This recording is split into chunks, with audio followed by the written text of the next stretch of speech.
Kau mendengarkan podcast ini untuk kita. What matters to you, matters to us.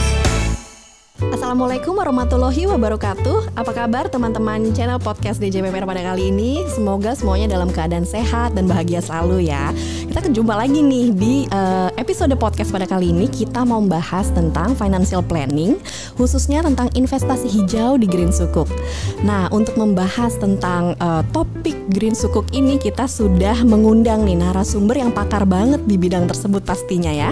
Dengan Ibu Dwi selaku Direktur Pembiayaan Syariah DJPPR. Assalamualaikum Ibu Dwi. Waalaikumsalam warahmatullahi wabarakatuh. Mbak Galuh, apa kabar? Baik, apa kabar Ibu? Sehat selalu? Sehat selalu dan semangat selalu. Alhamdulillah, sekeluarga sehat selalu ya Bu ya? Sehat, ini kan hari ibu, jadinya betul semangat, banget, harus gitu. Semangat nih kita para moms, moms. Bener banget. Jadi pada kesempatan kali ini terima kasih kita ucapin Ibu sudah mau meluangkan waktu untuk hadir di podcast kita dan ngebahas tentang financial planning, khususnya tentang Green Sukuk ya Ibu ya. Siap. Oke, kita langsung aja deh masuk ke sesi ngobrol-ngobrolnya ya teman-teman. Sebelumnya saya punya pantun dulu nih sedikit, boleh ya Bu? Harus tuh pantun. Oke, jalan-jalan ke Selat Karimata, jangan lupa bertanya. Tak usah berpanjang kata, kita langsung mulai aja podcastnya. Itu jadi grogi deh ini ada Ibu. Oke, makasih Ibu, kita langsung aja ya ngobrol-ngobrolnya. Jadi yang pertama nih tentang financial planning ya Bu ya. Jadi di generasi muda saat ini kita tuh udah sering banget nih mendengar tentang financial planning itu sangat sering dibahas gitu di social platform seperti Instagram, YouTube. Kemudian juga ada webinar yang memang khusus membahas tentang financial planning ini. Jadi ini adalah topik yang banyak didiskusiin karena mungkin awareness generasi muda itu semakin meningkat tentang pengelolaan keuangan personal gitu. Nah, kalau menurut Ibu sendiri financial planning itu seperti apa sih Bu? Oke, saya mulai dengan salam dulu ya. Siap. Untuk sahabat DJPPR dan juga sahabat Suko. Assalamualaikum warahmatullahi wabarakatuh. Waalaikumsalam. Senang sekali berjumpa dengan Anda semuanya. Ya, saya merasa bangga ya sebagai generasi, mungkin saya masuk generasi X gitu, melihat pola sekarang anak-anak milenial yang sudah sadar berinvestasi, sudah mulai membicarakan mengenai financial planning gitu ya. Makanya sekarang kan booming itu financial planner gitu. Nah, ini saatnya yang sangat baik. Apa sih yang kenapa mereka harus bicara mengenai financial planner atau financial planningnya gitu? Kan kita selalu hidup di masa kini dan masa depan, ya kan? Bagaimana kita men-secure kehidupan kita di masa depan. Betul. Nah, mumpung masih pada muda ya, bagaimana kita mengatur keuangan kita untuk kita konsum sekarang dan juga untuk yang men-secure di masa depan kita seperti apa. Betul. Nah, salah satu kita harus literasinya sangat bagus sih kalau saya lihat sekarang dengan betul. berbagai medsos, semua orang bisa cari gimana kita mengatur finansial kita, penghasilan kita. Kalau zaman dulu kan kita selalu bicara, diajari sama orang tua kita bagaimana jangan sampai besar pasak daripada tiang. Betul. Kan gitu. Iya. Tapi kan gaya anak sekarang kita kan perlu fashion, perlu gaul, kopi-kopi cantik gitu Lifestyle. kan, lifestyle-nya gitu kan harus kita ikuti. Tapi jangan lupa bagaimana kita bisa sustain. Betul. Untuk kehidupan kita ke depan gitu. Nggak hanya sustain, kalau bisa lebih bagus dan betul, terus ya. keep improve. Keep improve. Nah, caranya itu tadi harus bagaimana kita mengatur. Jangan sampai investasi itu diprioritaskan di belakang. Kita harus mengatur prioritas tadi. Betul. Dan kita harus bisa memilih bagaimana berinvestasi. Jadi kalau kita menempatkan investasi itu menjadi prioritas. Jadi begitu kita gajian nih, Mbak Galuh gajian bulan depan, berapa sih gaji kita yang akan kita investasikan? Let's say 10 atau 20% kita investasikan. Dan investasi itu harus dibagi, investasi untuk jangka menengah, jangka panjang gitu. Kebutuhan itu yang harus kita prioritaskan. Baru setelah investasi tersebut kita coba bagi kebutuhan-kebutuhan yang lain. Kalau dibalik, kalau ada sisa baru investasi, pasti nggak ada sisanya. Oke. For sure itu nggak akan ada sisanya karena orang ya cenderung kepingin itu lifestyle, mengikuti yang tren gitu ya, HP yang harus terkini gitu ya, keluaran terbaru, akhirnya habis, nggak ada gitu. Oke, nah jadi para teman-teman di sini ya, jadi kita itu salah satu elemen penting dari financial planning adalah berinvestasi. Jadi biar pas gaji masuk nggak langsung menguap, itu harus diinvestasiin dulu karena itu bisa memberikan keuntungan di masa yang akan datang. Mungkin bisa dipakai untuk keperluan di masa yang akan datang. Betul. Mungkin ada sesuatu yang emergency, kita kan nggak tahu ya. Betul. Jadi penting banget investasi. Nah, terkait investasi saya pengen nanya, ini pengalaman pribadi Ibu Dwi sendiri dalam melaksanakan financial planning atau merencanakan investasi Ibu itu kayak gimana sih Bu? Mungkin bisa di-share buat teman-teman. Iya, kalau saya sampaikan tadi kan saya termasuk generasi X ya. Artinya dari pertama saya kerja, saya sudah yakinkan pada diri sendiri bahwa saya harus menyisihkan uang untuk saya tabung. Dulu belum terlalu ini ya, lebih ke savings dulu ya. Saving dulu, belum banyak instrumen investasi. Betul. Pada saat itu. Sehingga saya selalu menyisihkan uang dulu, tidak saya habiskan, kemudian baru keperluan-keperluan yang lain. Kemudian tadi untuk jangka panjang dan menengah. Jangka sekarang kan kebutuhan makan pasti, untuk kebutuhan pakaian dan sebagainya, kebutuhan primer dulu lah, basic need dulu. Kemudian jangka menengah berapa persen. Nah, baru kita bicara jangka panjang. Nah, karena dulu belum terlalu banyak instrumen investasi, saya lebih suka misalnya untuk membeli properti. Cuco gitu. Ini properti aset nih guys. Aset. Dan ini benar-benar work untuk keluarga saya gitu. Contoh, dulu banyak yang menawari misalnya asuransi untuk anaknya gitu. Begitu saya hamil ditawarin untuk asuransi. Asuransi. Tapi sebagian itu ada yang menawarin properti, kita coba cicil juga gitu. Benar. Dan pada saat itu mungkin Mbak Galuh bisa ngebayang ada rumah kok cuman 15 juta gitu ya. Kalau sekarang nggak mungkin banget ya. Begitu sekarang masih saya keep ya. Di situ 200 juta juga udah laris gitu. Iya benar-benar. Gitu. Jadi naik coba kalau itu hanya kita taruh di tabungan atau deposito, nggak bakalan nyampe segitu gitu. Benar banget. Gitu. Nah, terus itu kita lakukan. Nah, sekarang waktunya saya divestasi pastinya gitu kan. Tapi untuk properti juga kita harus mikir. Ini kalau properti kan nggak liquid ya. Kalau bagaimana untuk kebutuhan emergensi yang tadi.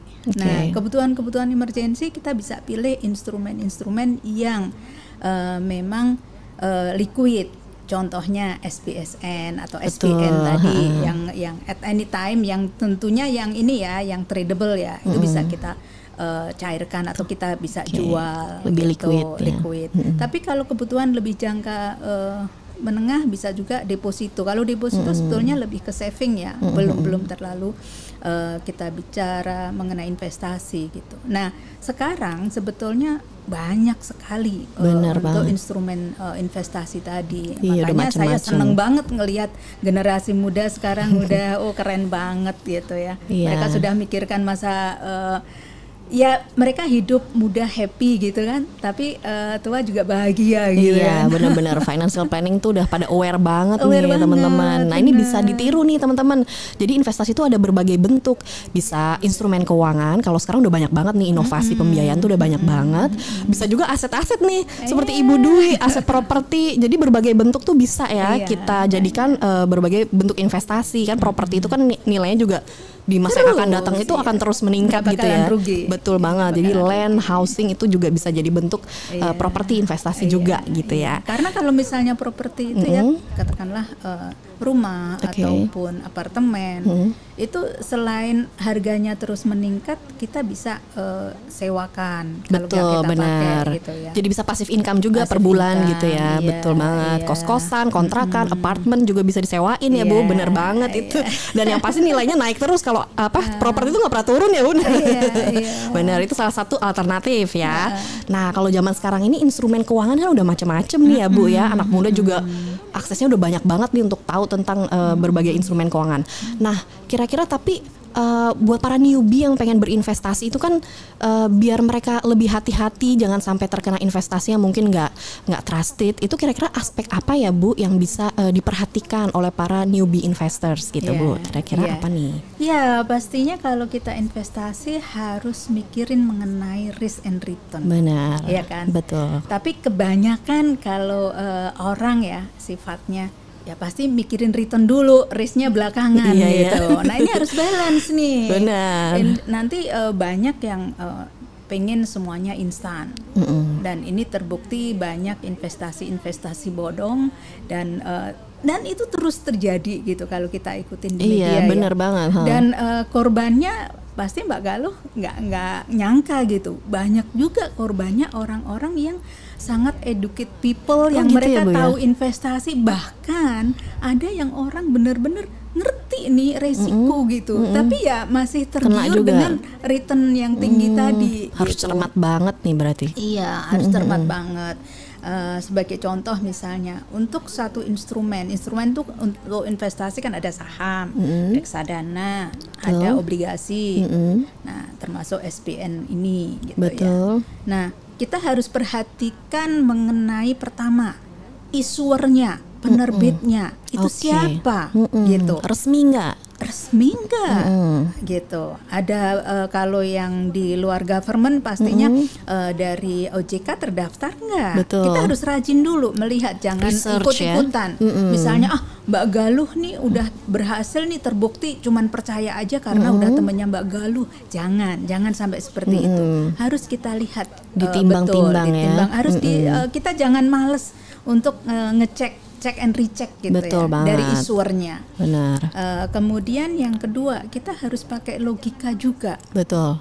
Tadi instan, bener nggak ini hari gini tren yieldnya turun, mereka masih bisa memberikan return double digit gitu. Jadi agak curiga lah dikit gitu harus ya. Curiga dong, harus diinvestigasi gitu. Iya benar. Karena kita harus bagaimana kita bisa menghargai, karena kalau uang itu kan hasil jeripayah kita ya. Bagaimana kita menghargai jeripayah kita, jangan sampai hilang begitu saja karena kecerobohan kita. Betul.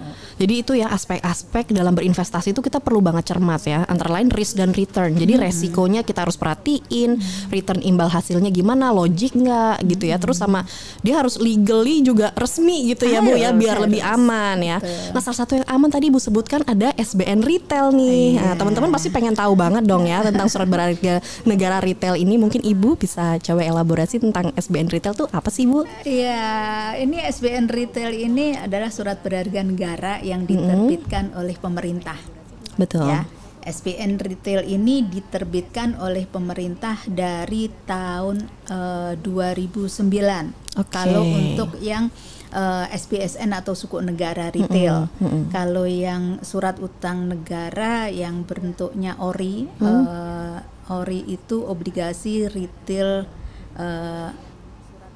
ORI Indonesia ya, kalau nggak salah disingkat itu tahun sebelum tahun 2009 sudah dikenalkan. Cuman waktu itu kita menerbitkan secara offline di seluruh Indonesia. Offline ya saat itu ya? Offline dari 2009. Kemudian mulai tahun 2018 kita sudah memakai platform online. Wah sekarang udah ada yang online nih guys. Ini jadi makin aksesnya mudah banget nih. Mudah banget. Sehingga ini memudahkan untuk para generasi milenial untuk berinvestasi. Betul banget. Siapa sih yang mau lepas dengan gadgetnya kan? Bener bangun tidur aja yang dicari gadget. Semua informasi gitu. Kayaknya dari gadget ya.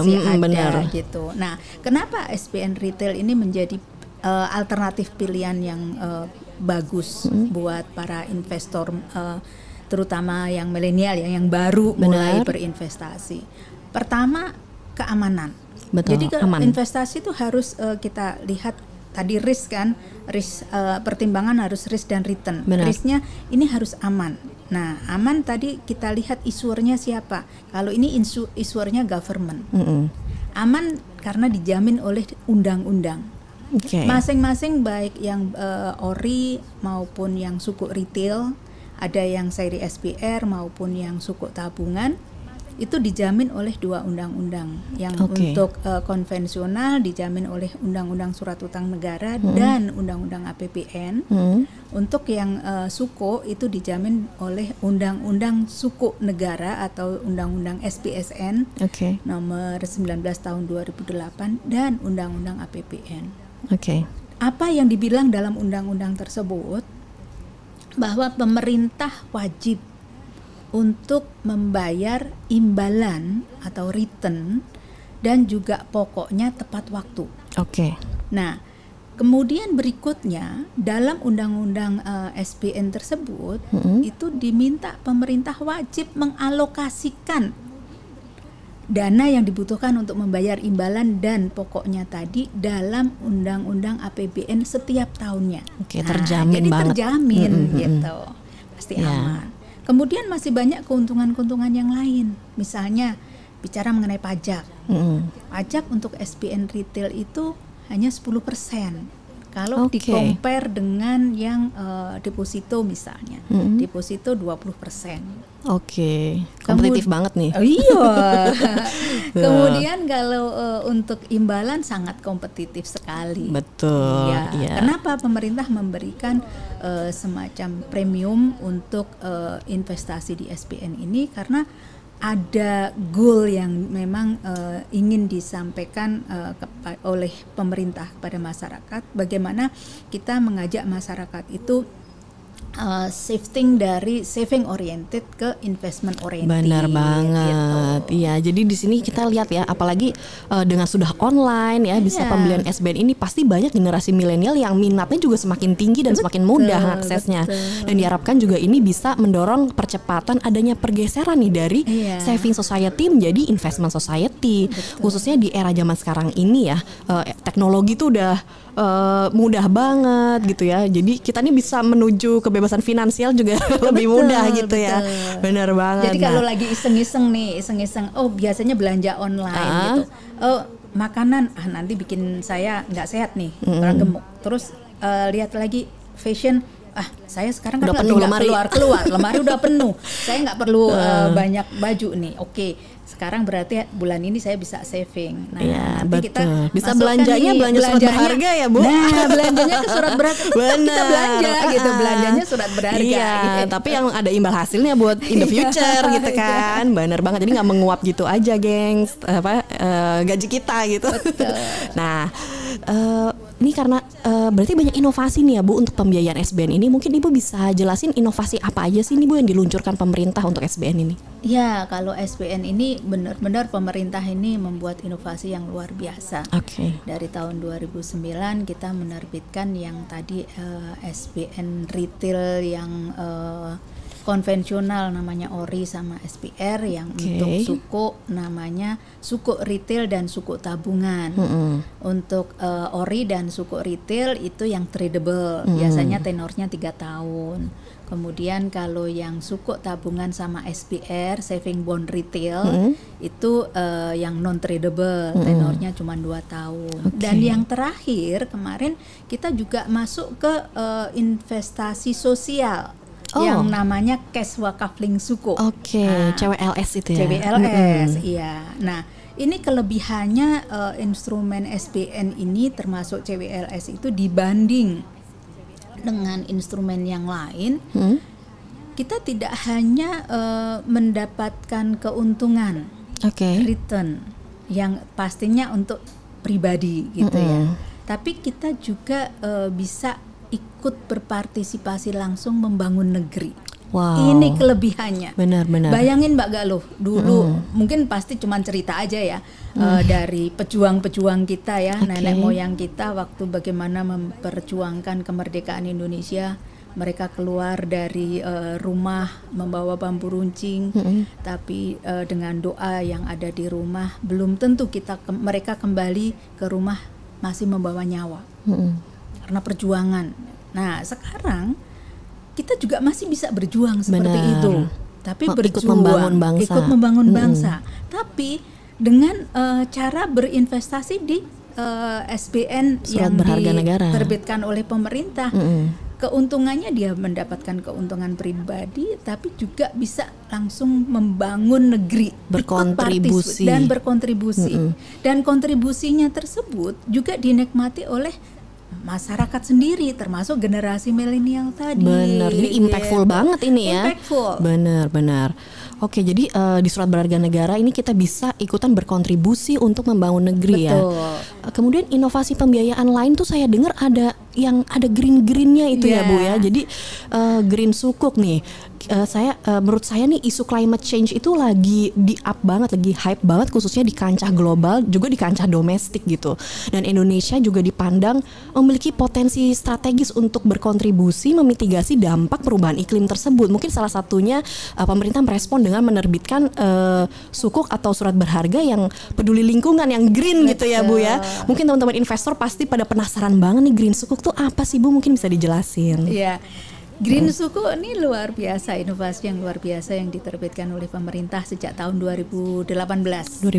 Kita pertama menerbitkan green sukuk itu di global market, di mana kita penerbitan pertama sebesar 1,25 miliar US dollar. Wow. Dan ini menjadi penerbit green sukuk pertama di dunia. Waduh, keren banget. Yang pertama nih, teman-teman. Kita harus bangga dong, ini pencapaian Indonesia. Banget. Iya makanya. Di pasar global ya Bu ya? Di pasar global. Benar, oke.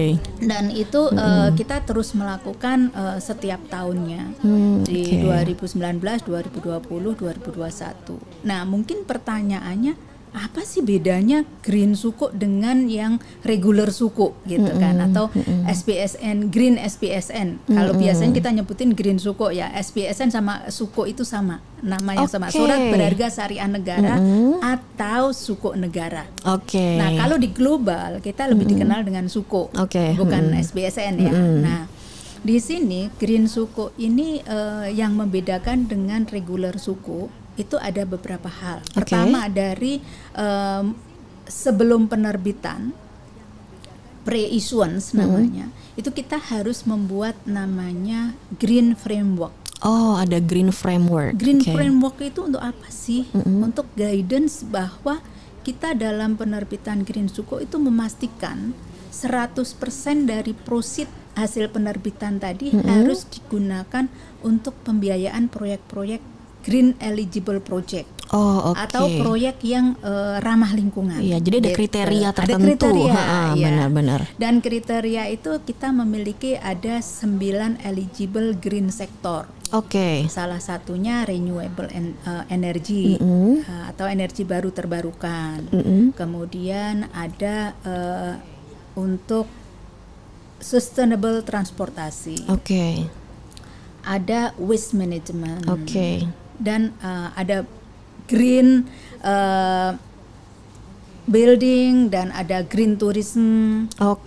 Banyak sekali, ada 9. Nah, dari proyek tersebut bisa proyek yang memang sedang berjalan, katakanlah tahun penerbitan tahun 2018 menggunakan proyek-proyek yang sedang dibangun 2018. Tapi juga bisa untuk refinancing. Nah, refinancing adalah proyek-proyek yang memang sudah di tagging, ini dikategorikan proyek yang ramah lingkungan yang sudah selesai. Nah, itu bisa di refinancing.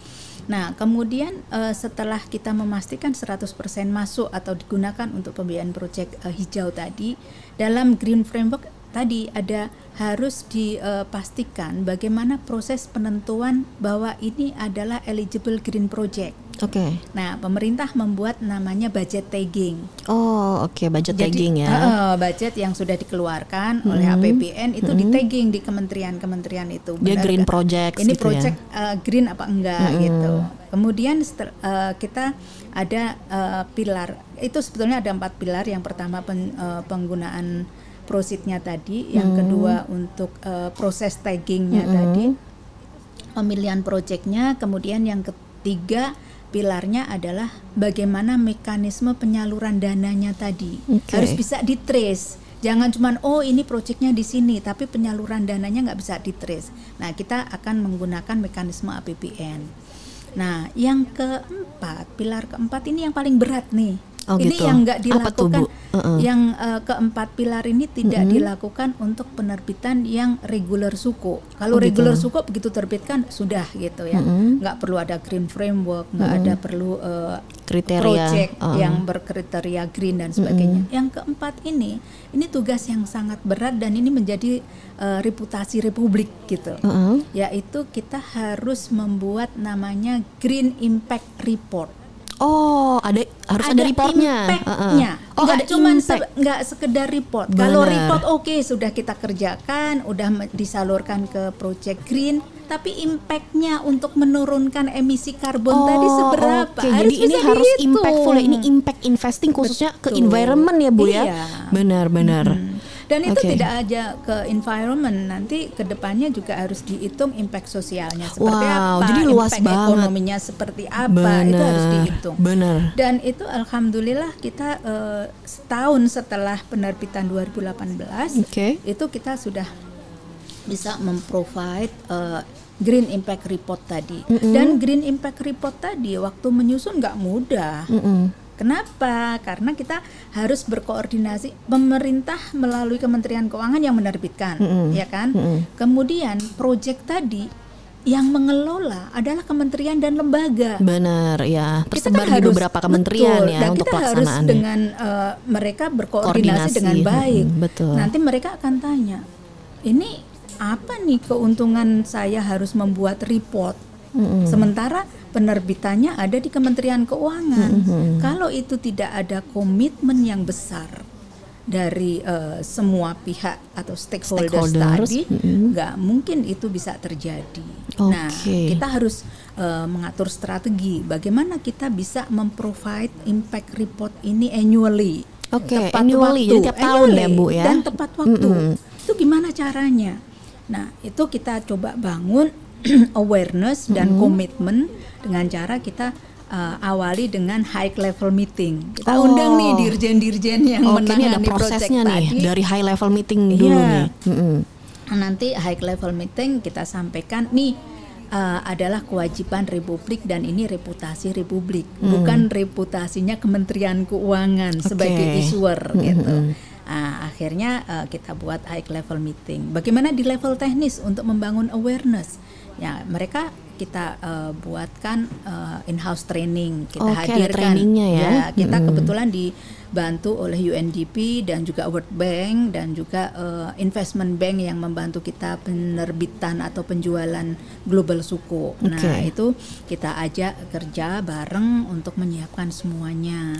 Nah, Kementerian Keuangan juga ada beberapa eselon 1 yang terlibat seperti ada Direktorat Jenderal Anggaran, Direktorat Jenderal Perbendaraan, karena kalau anggaran kan nanti yang melihat proyek-proyeknya itu apa saja, match-nya seperti apa. Kemudian kalau perbendaraan kan nanti yang menyalurkan dana tadi. Benar. Kita bisa nge-trace ke sana. Kemudian ada lagi BKF. BKF itu nanti yang melakukan tracing atau budget tagging tadi. Yang tagging tadi ya. Lagi. Apakah dia green project atau enggak? Ternyata ini tuh green sukuk ini sangat impactful ya. Jadi dampaknya itu selain environment, dampak sosial, dampak ekonomi itu semua sangat diperhatikan ya. Dan juga ini tuh yang memang mendukung juga ramah lingkungan tadi seperti renewable energy, kemudian juga ada waste management ya kan. Terus ada sustainable transportation juga ya, Bu ya. Mungkin ini Mbak apa namanya? Tadi kalau yang saya ceritakan baru global ya. Kita nggak berhenti di global. Benar. Kalau kita pemerintah mengucurkan dana sebesar apapun, kalau mindset masyarakatnya tidak diubah, tentunya ya kayak kita membuang garam di laut gitu atau menggarami laut gitu. Bagaimana kita bisa mengajak memanfaatkan investor retail tadi, SBN retail yang saat ini sudah lebih dari 500.000 investor. Kita ajak sahabat suku yang sudah berinvestasi di suku atau di SBN retail. Kalian jangan hanya berpikir mengenai returnnya atau keuntungan gitu. Ayo kita bertanggung jawab dengan investasi kita. Kadang-kadang kalau berinvestasi itu kan memiliki impact tadi ya. Dengan pemanasan global. Betul. Tadi emisi karbon kita harus karena peningkatan emisi karbon karena pembangunan dari hasil investasi tadi, kita harus bertanggung jawab dengan cara tadi mengajak mereka, meningkatkan awareness mereka. Akhirnya kita dari 2019 itu menerbitkan namanya Green Retail Suko. Oke, jadi ini untuk yang investor domestik ya Bu domestik. ya? Oke. Dan itu juga yang pertama di dunia loh. Wow, ini ada Keren pencapaian banget. lagi nih ya ternyata Green Terima kasih Suko untuk Retail. sahabat Suko ya, sahabat Oh iya Suko, benar, keren terima banget. kasih banget Ya. ini. Nah mungkin terkait itu Bu, ini kita mau nanya tentang demand nih dari para investor, mungkin para generasi muda yang udah banyak beli. Saya dengar di tahun 2021 ini di bulan November kemarin itu kan Green Sukuk Retail itu diterbitin ya yang ST 008. Nah itu katanya demandnya tuh membuncah banget. Ini bener nggak sih Bu?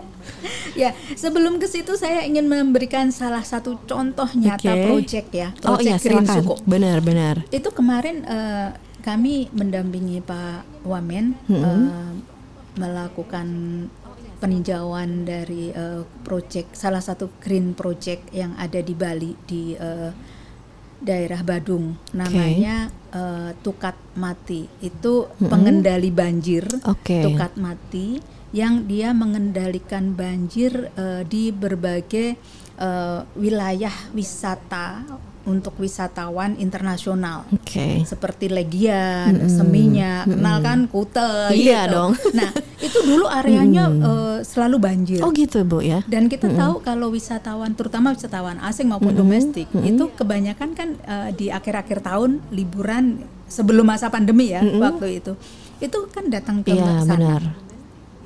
Dan itu berbarengan dengan musim Musim hujan. hujan, ya.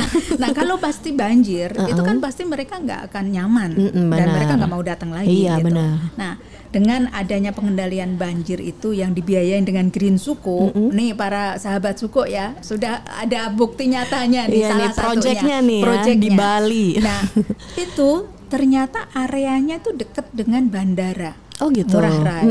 Kemudian di sekitar bendungan tadi yang mengendalikan banjir tadi itu ditanemin mangrove, hutan mangrove di sana. Oke. Nah, dengan adanya hutan mangrove pastinya berbagai spesies, terutama spesies burung para berdatangan ya.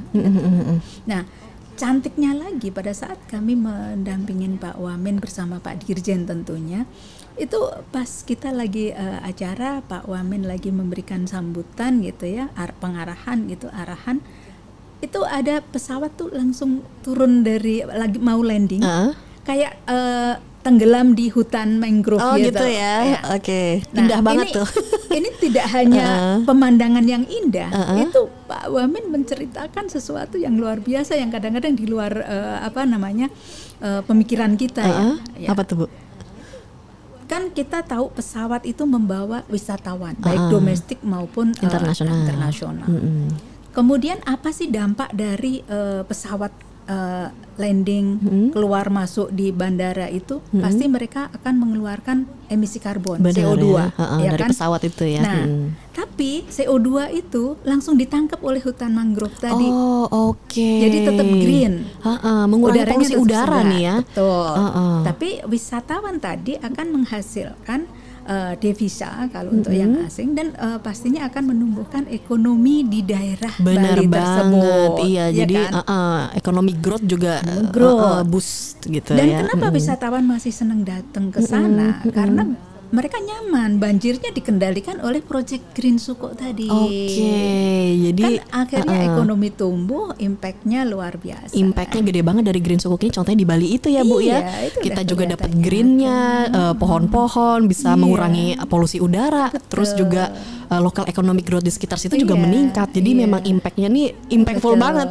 Satu lagi contoh proyeknya Oke, itu apa lagi, ada Bu? namanya yang tadi kan sustainable transportasi. Oke. Kita membangun double track di Manggarai sampai Cikarang. Oke, Ya kan? ya. Untuk Kenapa? kereta. Kenapa itu dibilang green project? Karena ini nanti akan membuat kereta api itu menjadi on time, pelayanannya Oke. menjadi baik, ya kan? Kalau pelayanannya menjadi baik, pasti akan ada shifting passengers. Benar. Orang yang tadinya Naik pribadi ya, mobil-mobil macet, banyak gitu, macet. mereka lebih pilih pakai kereta. Oke, ya kan? lebih nyaman. Lebih ya. nyaman. Nah, akhirnya karena ada shifting passenger, pasti Benar. bisa dihitung berapa ini penurunan emisi karbon Benar. kalau dibanding mereka bawa Mobil. pribadi. Betul, gitu. benar banget. Jadi green project nggak harus warna hijau. Oke, benar, iya, bisa Ini juga. harus disadari nih. Transportasi juga bisa ya, kalau dia bisa mengurangi Iya, emisi atau polusi iya. udara juga kita Iya. kategorikan green Kembali juga. ke pertanyaan Mbak Galo tentang siap. yang terakhir tadi, kita menerbitkan Green ST008. Retail Suko dengan seri ST008 Benar. yang kita terbitkan bulan November kemarin. Benar. Minatnya sangat luar biasa. Wow. Luar biasa. Nah, ini yang saya dengar memang ini memang harus perlu ditindaklanjuti ya, didalamin lagi. Benar nggak sih mereka investasi ke ST008 dikarenakan instrumen ini memakai platform green? Ini menjadi penting gitu. Apakah Tapi awareness terhadap green ini awareness memang green, benar ya. tinggi? Namun yang saya dengar nih beberapa teman-teman, Bu Dwi, masih ada nggak ST-nya? Anak saya tertarik nih karena green ya. Iya. Banyak yang Anak menyampaikan muda pada seperti tertarik ya? banyak tertarik di Benar. situ.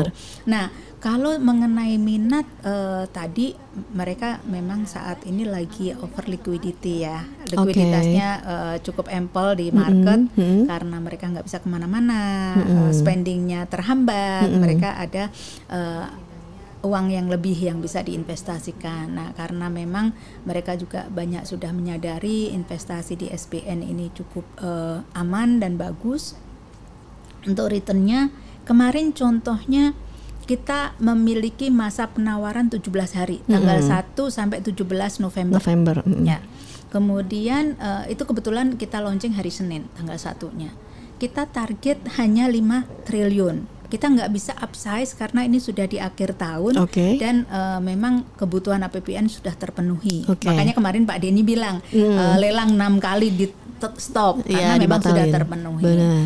Nah, bagusnya karena memang penerimaan pajaknya bagus. Nah, ini good PBN-nya news, again optimal. good problem. Benar. Good problem. Kenapa good problem? Karena investor masih mengharapkan ada penambahan. Nah, dari target 5 triliun tadi, 2 hari pertama itu sudah mencapai 2 triliun. Wow, baru 2 hari dibuka baru 2 hari 2 triliun. Nah, ini minatnya hits banget nih. Kalau kita buka, kita luskan saja setiap habis langsung kita top up, itu 5 hari sudah habis. Sementara kita masa penawaran kan 17 hari. Iya, ini demand-nya benar-benar tinggi banget ya, Bu. Akhirnya harus merus otak nih dengan tim. Gimana nih caranya? Padahal ini sudah ada penurunan maksimum pembelian. Kalau sebelumnya minimum 1 juta, maksimum 3 miliar. Kemudian Pak Denny yang terakhir ori itu maksimum 2 miliar. Sudah kita turunin. Nah, untuk suku tabungan ini sudah kita turunin lagi maksimum 1 miliar gitu. Tapi luar biasa peminatnya. Nah, tetap setelah banyak. dua hari itu dapat 2 triliun, kita atur strategi nih. Oke, kalau gitu kita buat kita alokasikan setiap harinya sekian gitu. Jadi sampai di ada kuota kota-kotain per ya. hari gitu. Saking tingginya kuota nih. per hari pun kita buat gradual biar nanti bisa sampai paling enggak penutupan tanggal 17 ya sampai tanggal 15 lah gitu. Biar nanti teman-teman sahabat suku yang retail bener-bener retail pemula dan berminat itu mereka bisa kebagian gitu. Nah, hari ketiganya kita kasih kuota 500 miliar. Percaya apa enggak? 10 menit sudah habis. Wow, 10 menit ya Allah, cepet banget. Penyerapannya ini bener-bener. Jadi saya banyak komplainnya itu good komplain gitu. Mereka kok saya nggak kebagian gitu. Cepet banget. Bagaimana mereka mengatur strategi gitu kan? Terus kita turunkan lagi 500, 400 sampai hari Jumat itu kita pasang 200 miliar. Percaya nggak? 3 menit habis. 3 menit ludes. Luar biasa. Gimana luar biasa. Ini itu demandnya tinggi biasa, banget ya. Jadi biasa. Green Sukuk retailnya ST008 kemarin nih hits banget ya, sampai di kuota-kuotain 10 menit ludes, 3 menit ludes. Benar-benar luar biasa. Terima kasih sekali atas nama pemerintah ini untuk sahabat suku. Iya, terima kasih banget. Ternyata teman-teman investor itu sangat mungkin aware terhadap green projects atau project-project yang peduli lingkungan itu tinggi banget. Jadi mereka tertarik banget kayaknya, very interested gitu ya sama green investment kayak Dan gitu. ini membanggakan karena satu, retail suku itu memang yang berhasil hanya Indonesia. Oh gitu Even ya, Bu? Malaysia menerbitkan retail suku nggak berhasil mereka. Oh gitu ya? Negara-negara lain saya lihat juga belum ada yang Oke. retail. Kemudian sudah retail pakai platformnya online, itu juga belum ada di tempat lain. Baru Indonesia. Ini udah inovatif banget nih. Dan sudah itu pakai green pula. Iya. Nah ini kan lagi luar biasa. Luar gitu. biasa banget, iya. Jadi tadi ada green sukuk retail yang demandnya hits banget. Terus kalau global green sukuk di tahun 2021 juga hits juga, Bu, di pasar hits global. Hits banget. Jadi kita tahu ya, mulai pandemi itu kita mulai work from home di akhir di awal Maret 2020. Pada saat itu kita benar-benar baru mau masuk market. Biasanya kita kan lakukan roadshow, ketemu investor di berbagai tempat gitu ya. Dan kita kunjungin mereka, kita update dengan kondisi Indonesia seperti apa, ratingnya seperti apa. Nah, akhirnya karena pandemi kita nggak bisa datang. Terus apa yang kita lakukan? Ya sudah, kita lakukan itu semuanya by virtual. Dan itu yang pertama kali di tahun 2020, termasuk Green Sukuk 2020. Tapi ternyata minatnya tuh luar biasa. Di 2020 kita menerbitkan dengan target 3 miliar US dollar size-nya. 2,5 sorry. Tadinya 2 miliar US dollar, kemudian kita upsize menjadi 2,5. Itu minatnya tuh sampai 21 miliar US dollar. US dollar tuh ya, Bu, yang ya. berminat. Itu artinya berapa kali tuh? 11 kali jauh lipat lebih ya. gede ya. Jauh lebih besar minatnya. Nah, itu keuntungannya kalau peminatnya book ordernya tuh sangat besar, kita bisa menurunkan yield-nya. Artinya kita biasanya melakukan price tightening gitu. Nah, price tightening kalau di global market itu karena book building biasanya kita ada price guidance. Price guidance-nya kita punya range antara sekian sampai sekian persen gitu. Katakanlah waktu itu kita di 2,3%, 2,3% sampai 3 kalau nggak salah, sampai 3%. Kemudian karena minatnya luar biasa, kita price tightening itu biasanya 30 basis point sampai 40 basis point. Di 2020 kita bisa menurunkan sampai 70 basis point atau 0,7%. Wow, saking banyaknya minatnya. Nah, itu green sukuknya dari 2018, 19 sampai 20 itu di tenor 5 tahun. Nah, peminatnya di 2020 itu meningkat dari 29% dari green investornya ya. 29% naik menjadi 34%. Wow, ini di global ya, Bu ya? Ini di global. Berarti ada ini peningkatan. baru 2020. Nah, kita bicara 2021, ini lebih naik luar lagi. biasa lagi. Achievement khusus greennya itu selain tadinya tenor 5 tahun, 2021 tuh meningkat sampai 30 tahun. Panjang banget tenornya. Tadinya kita nggak yakin, bener nggak sih 30 tahun mereka mau gitu. Tapi ternyata luar biasa minatnya juga. Banyak juga ya.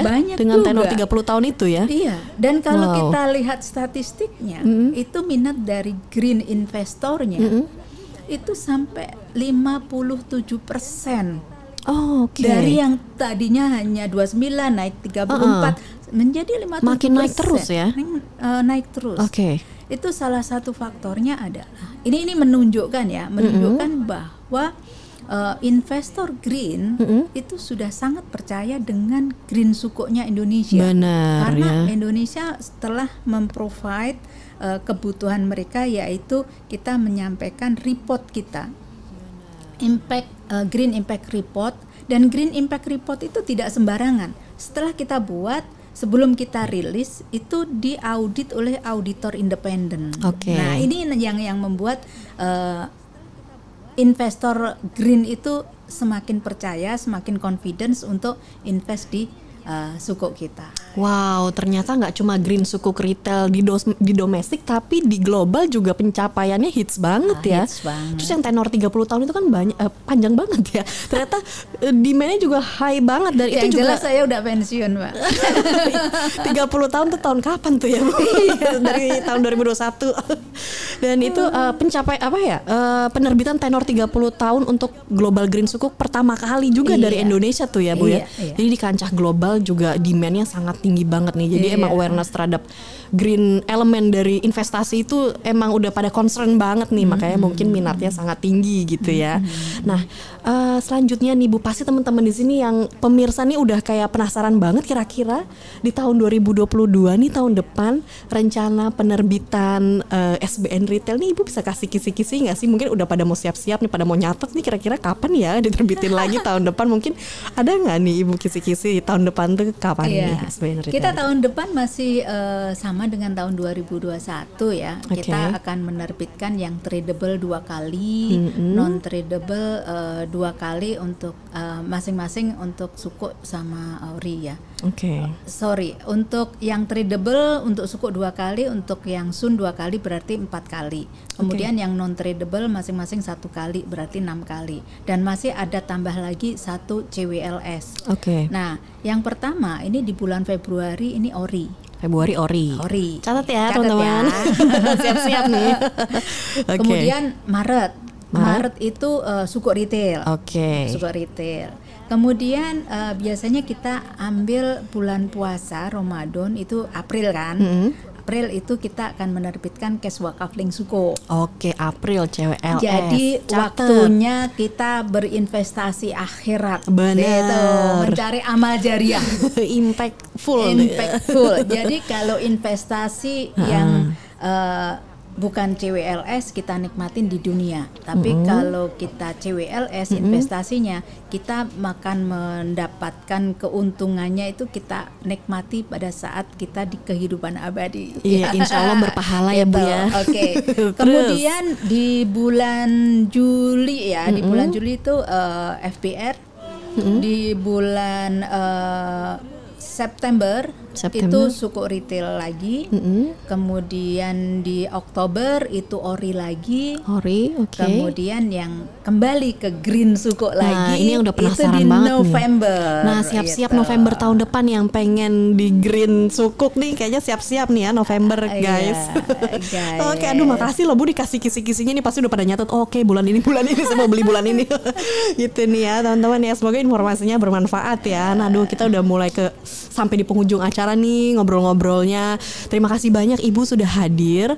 Jadi teman-teman bisa ikutan nih kontribusi ke pembangunan negara, antara lain melalui pembelian SBN Retail ini ya. Terus kalau pengen yang green projects itu ditunggu aja nanti November tahun depan ada green sukuk retail ya Bu ya. Nah, kebetulan nih Bu, kemarin 22 Desember kan hari Ibu ya Bu ya. Nah, Ibu sebagai seorang ibu dan juga working mom yang sukses, mungkin Ibu punya kata-kata mutiara atau kata motivasi bagi mungkin ada ibu-ibu nih yang menjadi pemirsa podcast DJPPR pada kali ini, kira-kira apa nih Bu? Iya, pastinya nih ibu-ibu, saya yakin ibu-ibu lebih banyak. Karena apa? Investor kita, investor SBN Retail itu sekarang hampir 60% itu adalah wanita. Kita tepuk tangan buat ibu-ibu. Terima kasih. Top Ibu. Nah, sekarang kalau kita bicara mengenai ibu ya, rasanya kita akan susah menemukan kata-kata untuk mengungkapkan bagaimana kita bisa mengekspresikan rasa terima kasih kita kepada ibu. Kalau Mbak Galuh mungkin lihat banyak berbagai quote yang bagus untuk ibu, tapi menurut saya itu belum bisa mewakili semuanya.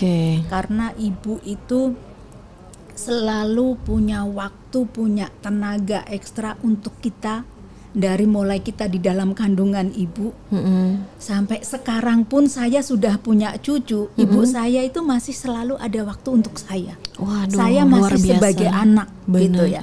Bagaimana ibu membesarkan saya dari saya lahir di satu daerah gitu ya, yang saat ini saya seperti ini gitu ya. Tapi ibu tuh masih selalu menyiapkan waktu untuk saya, menyiapkan tenaga, pikiran, apapun itu gitu. Demi anaknya. Pada saat saya punya anak kecil, ibu saya selalu ada untuk membantu karena saya kerja. Maksudnya membantu ngawasin, mendidik. Sekarang sudah kondisinya berbeda, ibu saya dalam kondisi mungkin sudah semakin lemah ya, sudah 75 tahun gitu. Itu saya kadang-kadang berpikir dan menangis, Mbak.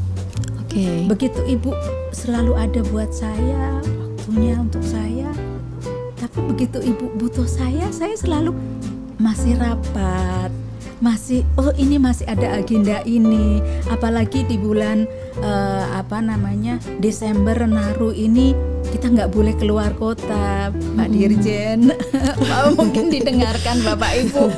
Ibu saya di luar kota, saya nggak bisa keluar kota gitu ya, nggak bisa nemuin ibu saya. Padahal ibu saya selalu ada buat saya. Nah, poin saya adalah ibu adalah segalanya.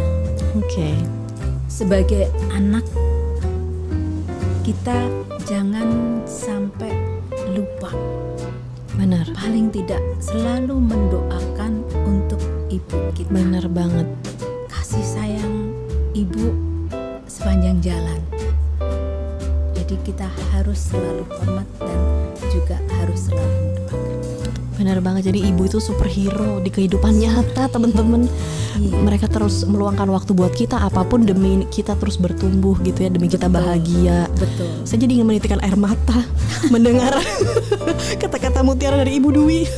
Semoga para ibu di luar sana yang berjuang tetap keep fighting dan tetap semangat. Insya Allah anak-anak juga bahagia kalau ibu bahagia gitu ya. Semoga ini bisa menginspirasi ibu-ibu dan juga semuanya kita di sini. Habis ini kita langsung berdoa buat ibu kita, semoga diberkahi Allah selalu, langsung semoga sehat. Langsung telepon, tanya kabar. Kalau rumahnya dekat langsung samperin aja, mungkin bisa makan siang bareng ya Bu ya, ngobrol-ngobrol. Tapi sekarang ibu-ibu pinter juga loh. Jangan hanya telepon, transfer juga dong. Iya dong, itu juga harus lah ya tiap bulan. Bener banget ya. Jadi semoga kita bareng ibu kita tuh kita bisa meluangkan waktu lah selagi ibu kita masih ada gitu. Kalau mungkin yang udah nggak ada, yang pasti kita bisa berikan doa agar ibu-ibu kita mungkin yang sudah tidak ada bisa ditempatkan di tempat terbaik ya. Amin. Terima kasih banyak Ibu Dwi. Ini ngobrol-ngobrolnya asik banget, inspiring banget ya buat teman-teman semua. Semoga ini tehnya udah boleh diminum belum? Silakan Ibu, silakan diminum. Saya jadi lupa nih soalnya asik banget ngobrolnya. Bismillah. Bener, iya silakan diminum Ibu. Teman-teman podcast DJPPR semua, terima kasih. Semoga obrolan kita, ilmu yang sudah di-sharing sama Ibu Dwi bisa bermanfaat bagi kita semua. Yang pengen kontribusi lebih ke negara, ke pembangunan negara, bisa juga melalui pembelian SBN retail tersebut ya. Oke, mungkin terima kasih atas perhatian teman-teman semua. Saya ucapkan juga terima kasih kepada Ibu sudah meluangkan waktu di sela-sela kesibukannya untuk hadir di podcast pada kali ini. Semoga Ibu dan keluarga dan juga teman-teman podcast DJPPR semua selalu dalam keadaan sehat. Sampai jumpa lagi di channel podcast episode selanjutnya. Assalamualaikum warahmatullahi wabarakatuh. Bye.